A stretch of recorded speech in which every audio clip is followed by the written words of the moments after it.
Hey, this is Carrie from Wrap Her Head Around Silks. You are listening to the Expecting Aerialist podcast. Today, I'm so excited to have my old friend, Rachel Bowman here. Say hi, Rachel. Hi, Carrie. Thanks for having me on. Yeah, so you guys know her as one half of Womack and Bowman, which is many things. It's a performance duo. It is the Loft in LA, so the brick and mortar studio, which I work at a couple classes a week. And she runs the business with Brett. She also runs the online side of their business. They have Mastered the Silks course. They have the Silks Stars subscription. They have, oh my God, they have Arise. They have... it keeps going on and on. Yeah, doesn't it? like the busy, bendy aerialist. They have Aerial Powerhouse. I know. I get all the emails. I love it. We have a lot. Yeah. You guys have a lot. Rachel is an old friend. We met on a show where she was the aerialist and I was a dancer. She became my teacher, I don't know, 13 years ago. And now we're colleagues and friends. And she's my boss as well, and she's kind of my mentor in this online business. And, I've been doing this podcast for a little while, and I told all my really close girlfriends, it's an open invitation whenever you're ready. And she said, I'd like to be on. So I said, okay, let's do it. Yay. Yay. So Rachel is also a mom of a toddler. Her baby is about 6 months older than mine-ish. So this being the expecting aerialist, I thought maybe we'd go into the mom stuff before we go into the aerial stuff. Sounds good. Yeah. Can you, just maybe tell us a nugget of your prenatal story, or maybe a favorite part or a hard part of it that you want to share? Sure. Yeah. I basically hated being pregnant. Me too. Yeah. I know a lot of moms have this whole kind of, it was such a beautiful time in my life. It wasn't that way for me. I was nauseous a lot, especially the first trimester when I was still performing. And it was hard. Gaining this kind of weird weight and everything was definitely just weird, just strange to me. So definitely had challenges with that. There was moments where it was,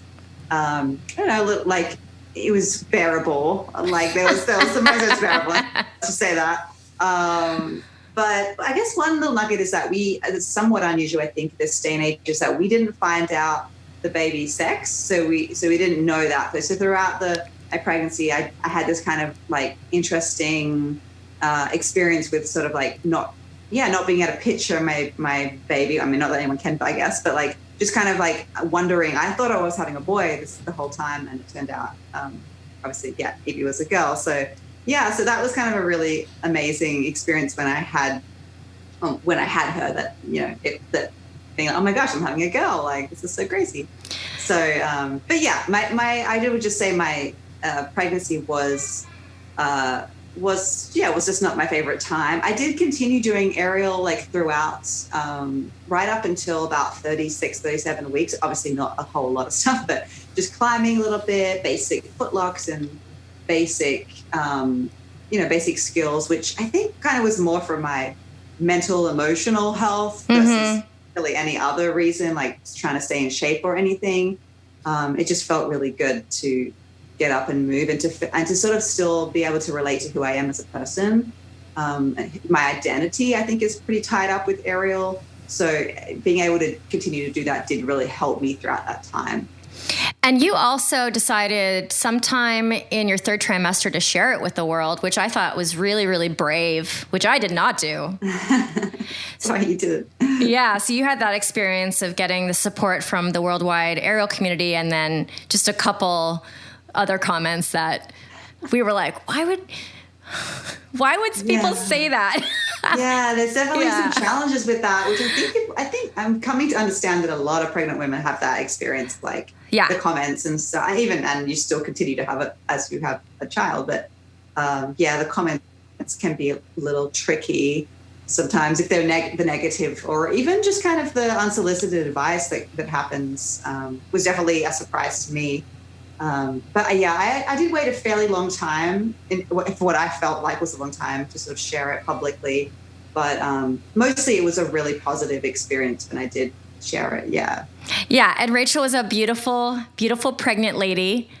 We all went through it almost at the exact same time. It was like different stages of pregnancy, and then one has the baby and you have this infant pregnancy, this infant stage. And it was just a beautiful thing to go through it kind of in a flow altogether.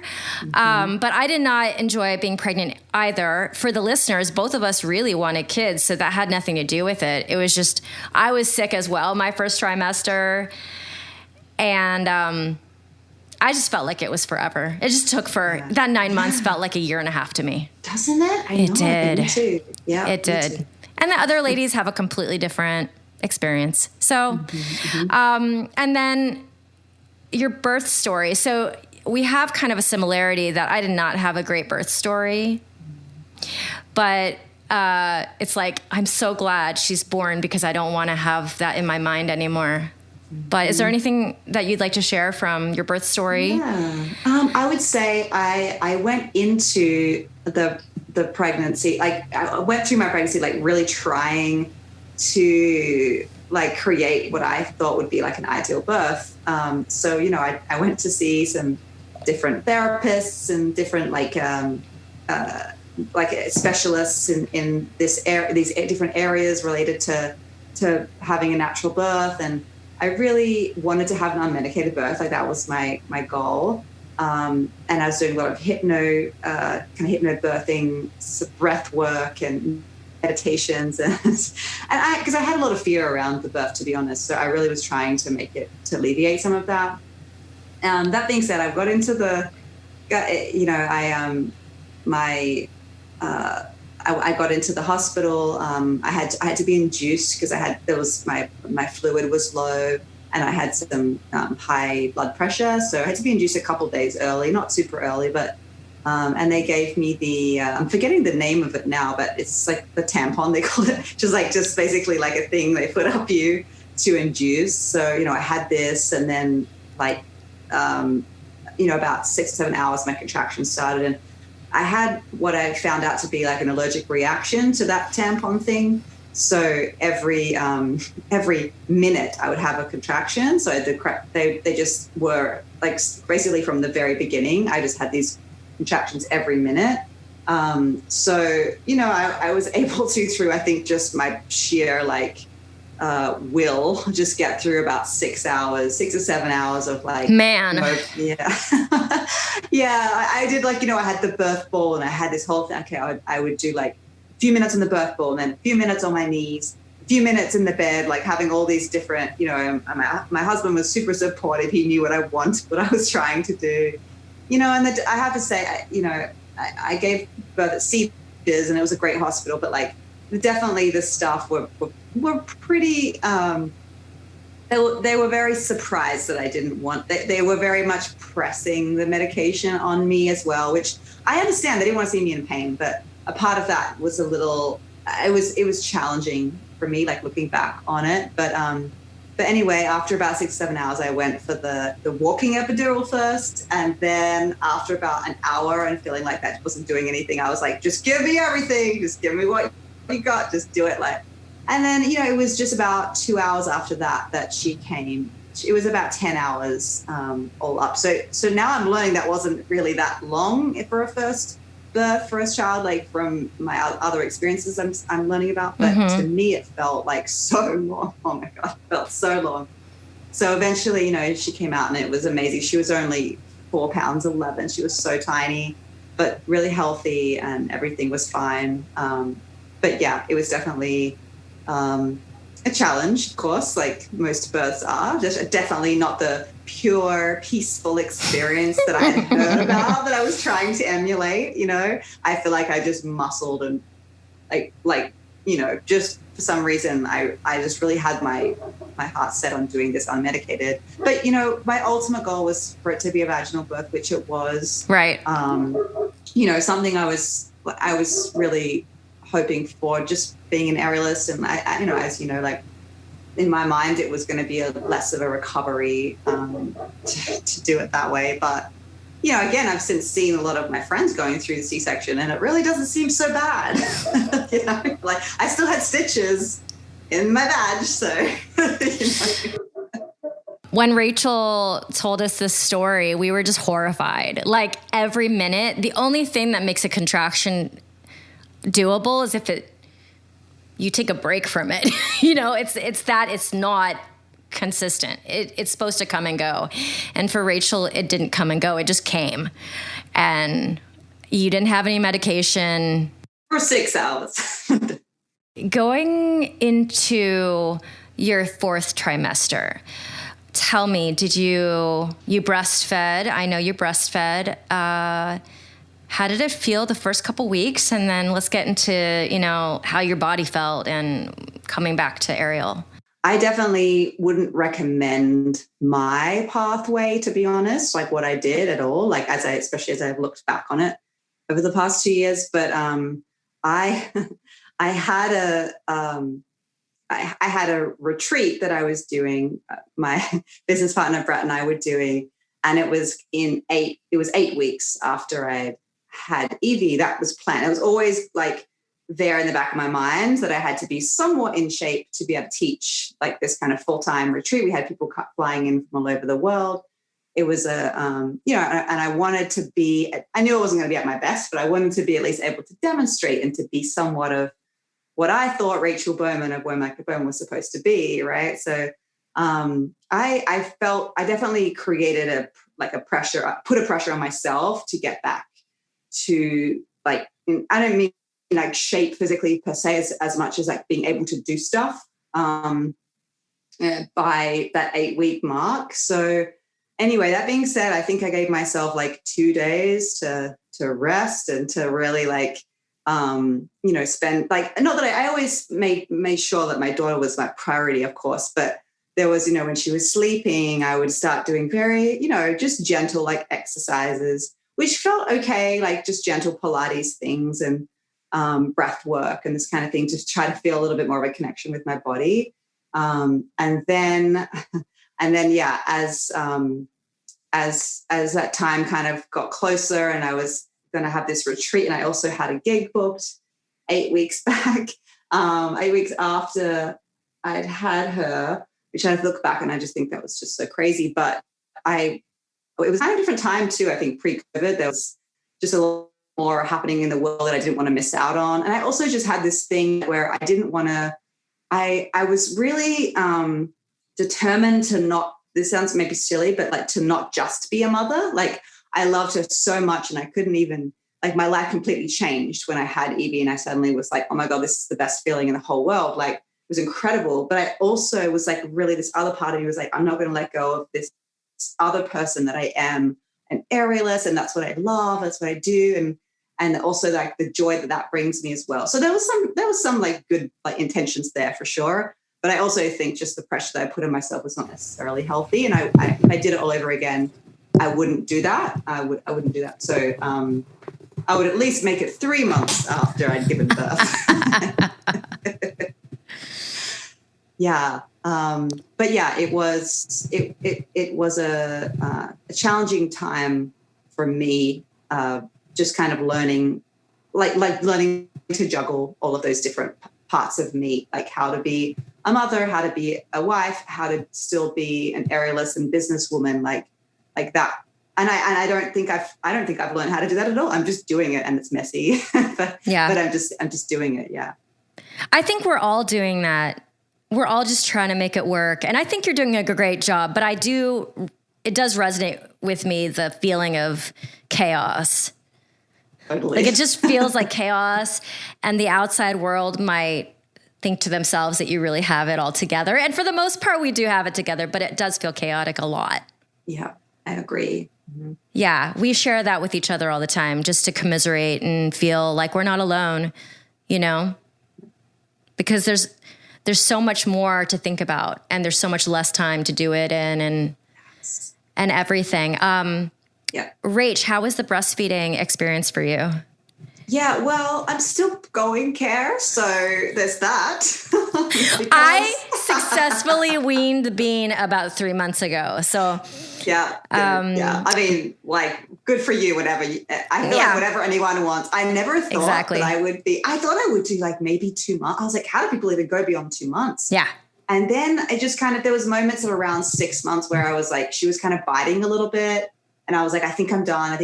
And then we kind of like, and I did a lot of reading about it. And one of the big things that resonated with me was like, if you stop, you can't go back. Like, so say you want to stop at 4 or 5 months. And I'm not, obviously, like, whatever any woman does is absolutely, I support that 100%. But like, if you go, like if you can't go back. So I was always like, well, just think about it. Like, you can't go back. So, you might not have another kid. So this might be the only, I had all these kind of thoughts. Anyway, and then she's 9 months old and COVID happens, right? Everything shuts down and we're all just home all the time. And there just wasn't really like a need in that sense. Like I wasn't traveling for work, or I wasn't like, that's how I felt like maybe I would naturally wean her in that sense. Yeah. But so we've got it down. We've got it down to twice a day, morning and night. She knows us when she gets her milk, but it's going to happen soon. I've talked to her about it. I was like, we're going to be stopping this soon. And it's just kind of like, so like, as of now, like, it's just, I feel like it's something that is both of our choices, like together, like, obviously, I'm not going to let her do it like past, too far along, but as of now, it feels like it's still, it makes sense, and I enjoy it and she enjoys it. I think it's definitely been an up and down kind of journey. And again, like I said, I thought I would stop a lot earlier. There was definitely moments when I did. And then it just became kind of really a nice way to connect. Like if I was busy with work, right? Yeah. And then it's just like, okay, let's connect up. And then she'd go on her way and do the other thing. And it sort of felt like, and I hate to say like an easy way, but kind of like an easy way just to like quickly connect, and then we can kind of separate, keep us connected. Yeah, it really depends. I have a lot of friends who, just loved it with their child, like as a duet, just loved it. And my Bean is still grabbing at my boobs constantly because she really misses it. But I myself was like, I don't want to do this anymore. So, but it was a hard wean because she is very attached. So, but I'm glad that you're having a good experience with it. Whatever the experience is, we just hope for a good one, right? Exactly. Yeah. Okay. And so you coming back into aerial, you say you might have done it slightly different had you gone a different, like if you could do it again, but how do you feel in your body? How do you feel in your body now? I feel now like 100% back to what I was, minus the whole COVID and not having as many like gigs and things like that to be as in shape for. But in terms of just being back to how I used to feel, it's taken almost the 2 years really to feel back to that way. Like I've shared with you before, Carrie, like I've like felt like little pains in mostly like kind of around the hip, the groin, pelvis area over the last like year. It was like a year and a half really, like after my birth and the birth. So yeah, that was something I was like, do I have to just live with this? Like I wasn't sure. Like, as an aerialist, you often have little niggles here and there anyway. Yeah. And I was kind of just putting it down to maybe something like that, and wasn't sure how I was going to kind of deal with it. And just being so, as you know, also being so busy with a child, like I was just like grateful that I got the chance to, when I got to train or whatever, like, so I felt like I also wasn't warming up as well as I used to. So there was kind of, I was like, is it that, or is it the pregnancy pains? Like I wasn't really sure until time has gone on. And now I'm like, okay, I don't have that groin pain anymore that was there for so long. So was it there just resting pain, or was it when you worked out? It was primarily when I worked out. Or okay. Like sometimes randomly when I was walking or something, but mostly working out. Like it wasn't resting. Okay. We've been having this conversation in our friend group a lot because we're all at different stages of coming back from pregnancy. And it's like, oh, did you feel this? Does your pubic bone hurt? Does your tailbone hurt? How does your body feel? And for me, I had a C-section. I don't have the aches and pains you guys talk about, but I certainly do have like this super up and down strength in my pelvis. So I'm trying to like manage that because, you just want to, you want to work on it and you want it to stay in your body. And not always the easiest. So we all kind of have our thing. But I'm glad you feel good. That's kind of good because I'm like, okay, the 2-year mark is for me. And I don't know. It's coming up, right? It's coming up in like 5 months and I'm hoping to feel like myself exactly again. I miss that. Totally. So Rachel and Brett, they are the best bosses ever. They let us be ourselves.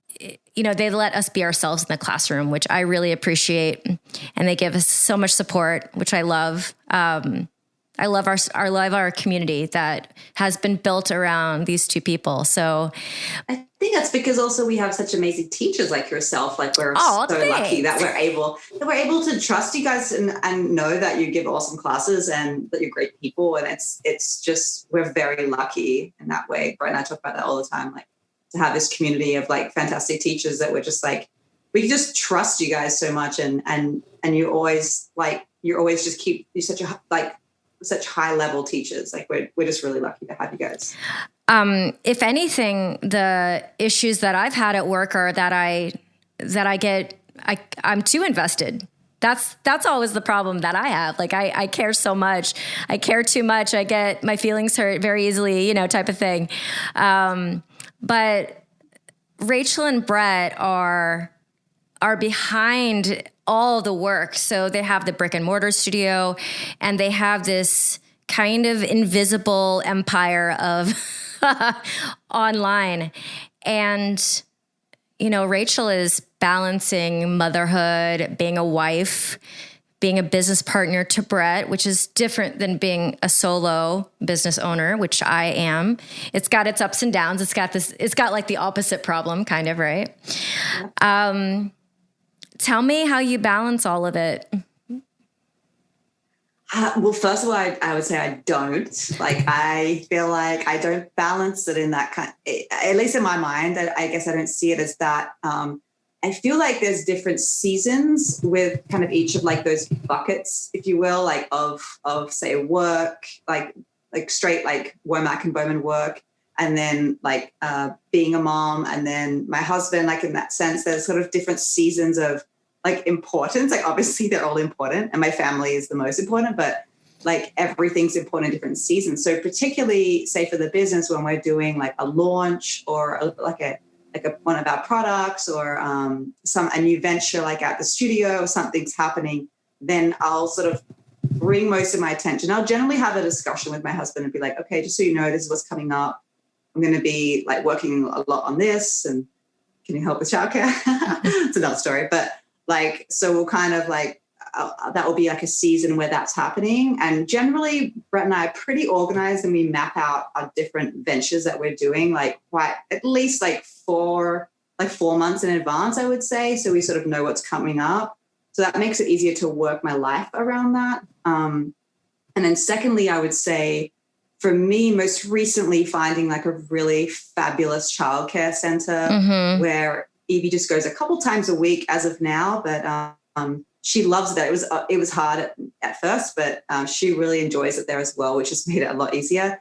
But both my husband and I like primarily work from home, so we kind of said to ourselves, "Oh, we can do this. We can balance childcare." But it was just as she started walking, and as you know, with Bean, like as they start getting mobile and getting into things and really wanting stimulation and wanting you to play with them all the time, like I just wasn't able to give her all of my attention like all the time because I had deadlines and things to do and things that I wanted to do as well. So just having that couple, even 2 days a week of knowing that she was going to be at school, like has just been huge and allows me to like have those days that I'm not, that she's not at childcare, to really just focus on her, and we'll like go to the park and we'll do little things together, and it's like quality time, and it makes me a better mother. I feel like to actually be able to do that. Oh, and I actually sometimes get massages and I do things to myself. during that time too, which has been amazing because that wasn't happening in the first year and a half, really, for sure. Yeah, that's not happening in my world yet either. We don't have a preschool situation. What do we call it? Montessori or just childcare, or whatever it is. At that age, it's kind of in between the daycare and the preschool, right? Yeah. Yeah. So, that pull is gonna be just as hard for me because I just love being with her, but I want her to have crafts and like play with other kids and all that stuff. So it's coming. It's definitely been a challenge, especially with a podcast. It's kind of like it's really hard to record with her. She's like here, but like you can hear her in the background. It's not good. But it's expected Gary list, so everyone understands. Well, in a way, she's kind of part of it. I've had some listeners say, it's so awesome to hear her voice change over the months. I'm like, that's kind of cool. That's awesome. That part's kind of cool. So the balancing act, I really feel like all of us are trying to balance. And do you have any advice out there for other moms who run businesses and work? Yes, I do. And it would be like, you probably heard this before, but be gentle on yourself. Like that would be my number one advice, because it's impossibly hard what is expected of us, and what even that we can expect of ourselves, like to do it all, like to be that ideal mother that we want to be, like to have the business we want to have, like to meet everyone's expectations, like, or at least what we think they have of us. Like, I think it's impossible. So just like letting go, like being gentle. And the other thing I have found for me is just letting go of perfection. Like I've really found that as I've become a mother, like, and I mean that in the sense of like, if you get too perfectionistic, if I get too perfectionistic, then nothing's going to get done. Like there's this quote, perfection is the enemy of good, right? And I feel like it's true. And also like the enemy of done, like getting something done, getting something sent out. I know you're kind of like a little bit on this train too, Kara. Yeah. Talked about this, like you get so much done, right? And it's like, if you sat back and you just kind of, if you got two heads spinning about it, it's not going to get out there. You're not going to push the needle forward. You're not going to get to the goals that you want. So I feel like it's just keep going, do what you can, utilize those nap times, and also like make time for yourself, take care of yourself as well, because otherwise everything could just turn to shit. I don't know if we're allowed to swear on this, but we swear. Okay. It will turn to shit for sure. Yeah. I've gotten incrementally better with my like perfectionism. I used to spin out about, like, if I would wrote a blog and my grammar was off on one thing, I would think about it all night. I do not do that anymore. It's gone. That kind of stuff, I'm like, I can't. Winning. Yeah. But I still struggle with it. I know you do too, because no matter what, your personality is still going to be there. Today, for example, we were shooting this thing at the loft for our upcoming launch. And we're going to talk about Silk Stars, but we were doing a shoot for it, and I was doing some of like Brett's choreography because he's injured right now. So I was helping him out, and I was doing this like demo of it. And there was this one moment where I had to do a double cross behind the back, with the silk's tails. And I just kind of like fumbled it slightly. Like it was just not perfect, and it bothered me. And I said to Brett and Sita, who was working with us on Silk Stars, I was just like, I need to do it again. I fumbled that. And they were both like, what? Like, what? I didn't even notice. Like, what? And I looked back on it and I was like, I guess you can't really notice. But it was just kind of an example of like, I can definitely go there. Like, but what was I just going to keep on doing this again and again and again, like to try to get at this perfect shot that wasn't even necessary? Like, anyway, that's just kind of an example of where. I definitely have done that a million times. Right. The other people don't even notice, right? So when you that's interesting. Like. Or something that happened today, I had filmed this, like I was doing this like Russian climb into an S-wrap into a wheel down. And like 3-4 weeks ago, I filmed it like 18,000 times. I don't know how much, maybe like 8 times I filmed it and didn't post any of them. Wasn't good enough? Wasn't good enough. In your mind? I saved 4 of them and put them on a hard drive somewhere in the depths of my whatever. Cleaning out my hard drive today, I looked at them and I was like, these are actually not bad. So funny. Yeah. So it was whatever mood I was in that day. Yeah, for sure. Whatever if you mood. maybe if you're like hard on yourself that day or something, maybe, right? Well, because my straddle's not as open as I want it to be, because my abs are not what I want them to be right now, because they just keep on going up and down. And I think I was just kind of hard on myself that day. Yeah. It happens. Yeah. Yeah. And of course, everybody's like, I can't notice. I'm like, it's because I don't put it on there. I'm like, well, maybe people just don't notice. I don't know. Yeah. Yeah. Okay. So yeah, you started talking about what's new, like what's new with the loft. So from my end, we are in this COVID transition where we're almost going back to normal. Classes are full again. People are really excited to come back. They're at a lot of different stages in their practice. Like maybe they've been practicing the whole time on a home rig and only had like 15 feet. Some people took the entire time off and are just getting back. So it's starting to feel like it's coming alive a little bit. How do you feel from your end, from the owner's end? Yeah, I absolutely feel that way in the last couple of months. We have a little setback with this new variant that's happening, that we've gone back to wearing masks again, making neck upholstery. But, people have been really awesome about that and respectful from what we could tell about wearing the masks, and just kind of working through it, just wear a mask when you do aerial. Who would have thought, right, a few years ago that we'd be doing that? But yeah, it's so that's been really wonderful to kind of, just witness that, people coming together despite everything. We keep the roller door open, so we have a lot of airflow, obviously, and that's been really good. Yeah, so things are doing good. We're still keeping classes small at the studio, so it makes it a little bit more challenging as the business owners, to kind of to have to do that. But at the same time, like we're here for the long haul, so we're going to like keep going, and it's just been wonderful that we've been able to open up again, because I know there's places in the world that are not. Well, even in our city, there's been a lot of studios that have not opened up again, or are just going to struggle, because I don't know if people who are not business owners really even have an inkling of how expensive an aerial business is. I watch you guys go through it, so I kind of know, but I mean, the overhead is insane. It is. I mean, I feel like that's why a lot of aerial studios are in sort of kind of random places, right? Where you can maybe get your rent a little bit down. But there's definitely overheads for sure. Like that's something that, we've kind of worked through over the years. We keep the studio fit. Like we've been at a couple of different locations now. Where we're at now seems to be a good fit, around 1,000 square feet. So it's not too big for us. Like it's sort of big enough to manage. The rent's not so crazy high.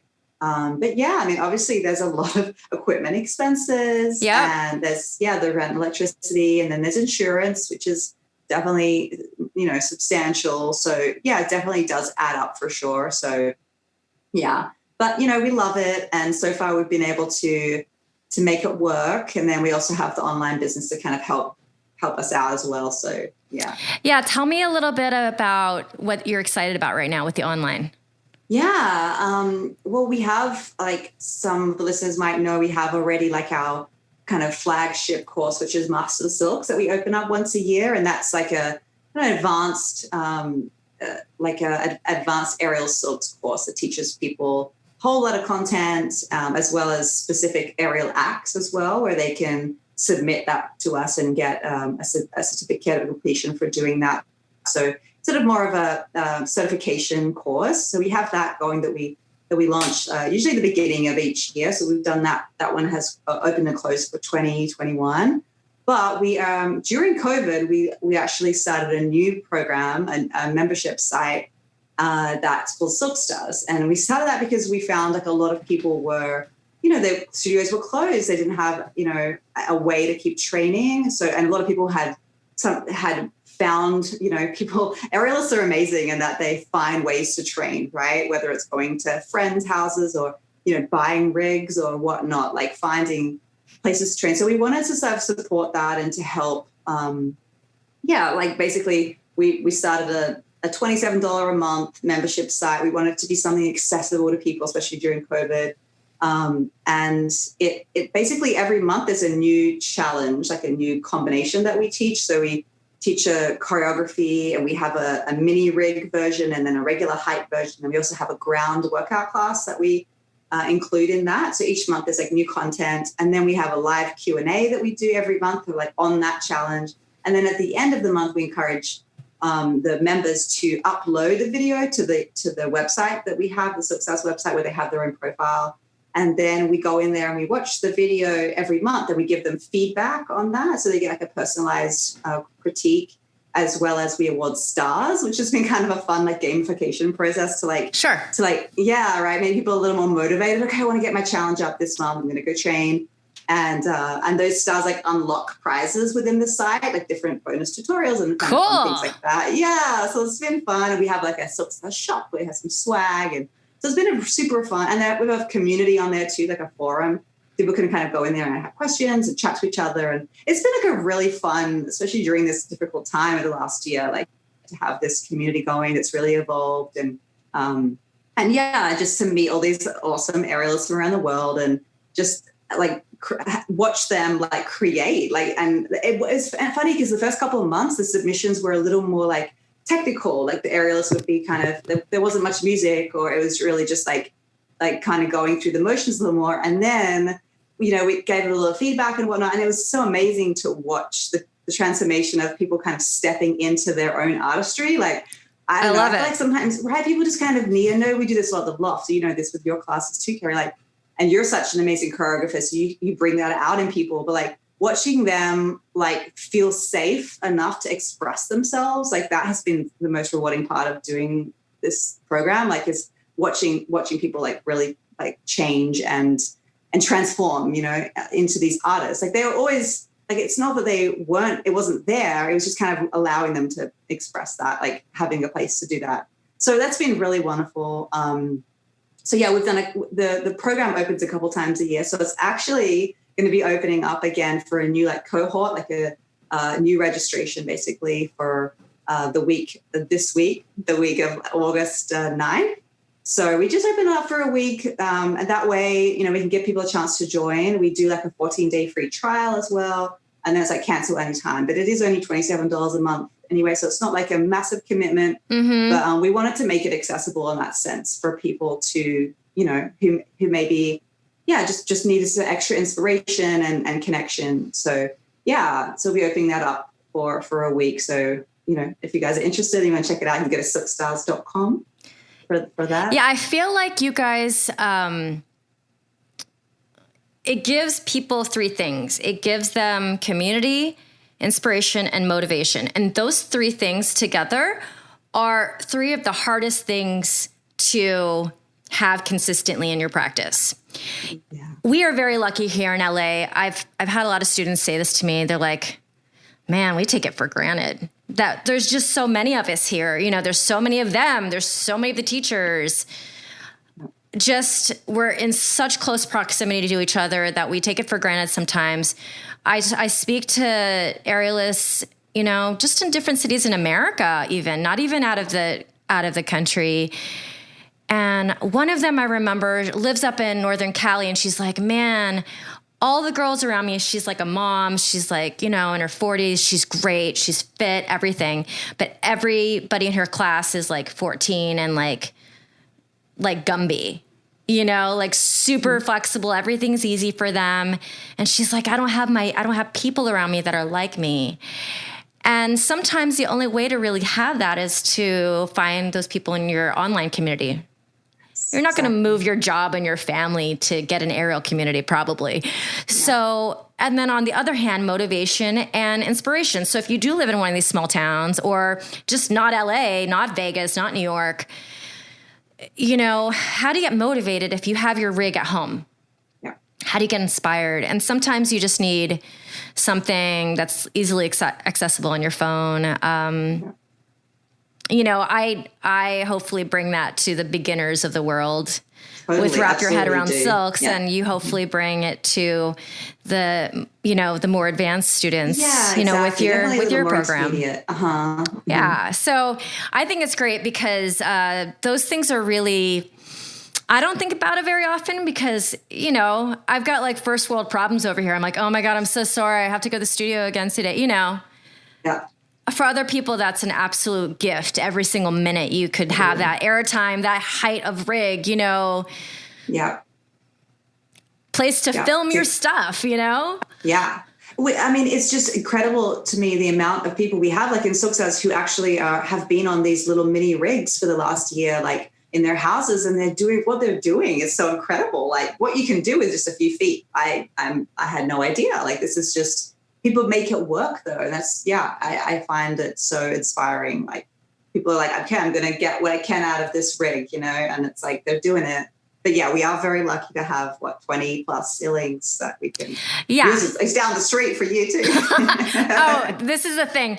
I'm like, Rachel, I'm going to work. Oh wait, it's your place. Oh wait, it's only 5 minutes away from my house. Cause she has to like commute an hour and a half sometimes. 45, at least 45 minutes. Yeah, depending on traffic, it takes her so long to get to her own place of business. And I'm so close. Okay, 2 questions. And I know I didn't ask you this previously, so I'm gonna make you think on your feet. So, like big goal for yourself as Rachel, and then also a mom fail.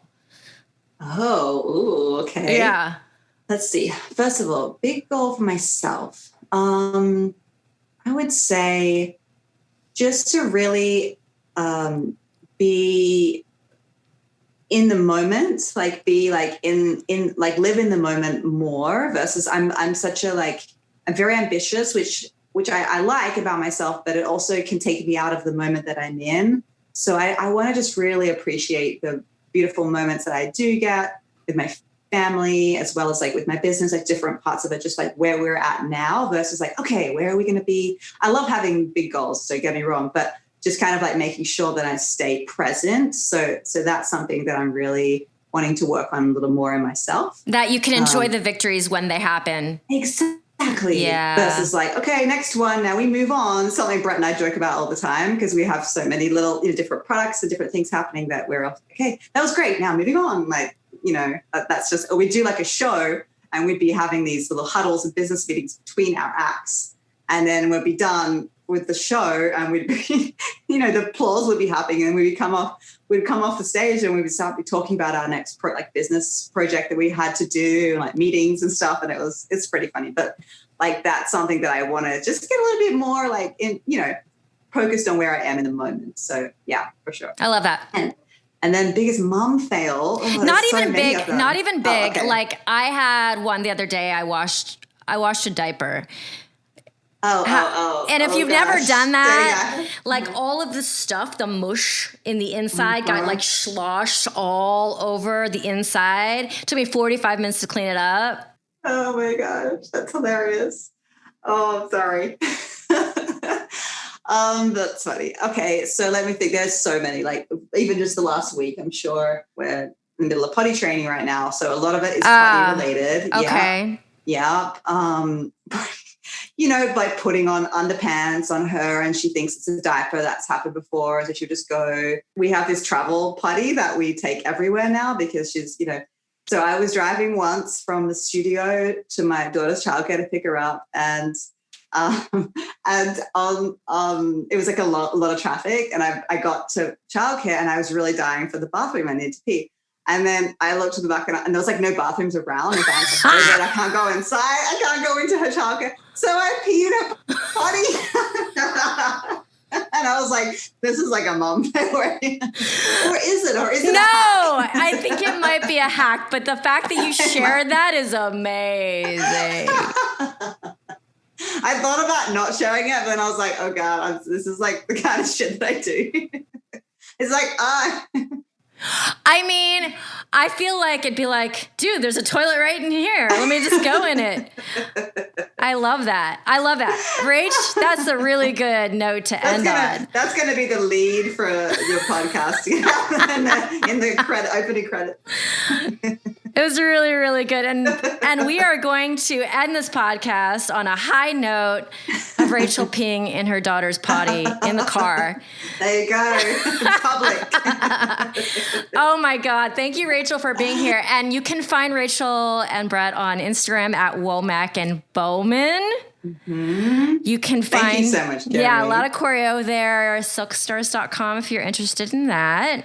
And they're just really fun to watch because their style, I just don't know anybody else that has their style. So I love watching their stuff. Even being in proximity, it still surprises me to look at actually even all the teachers at the studio.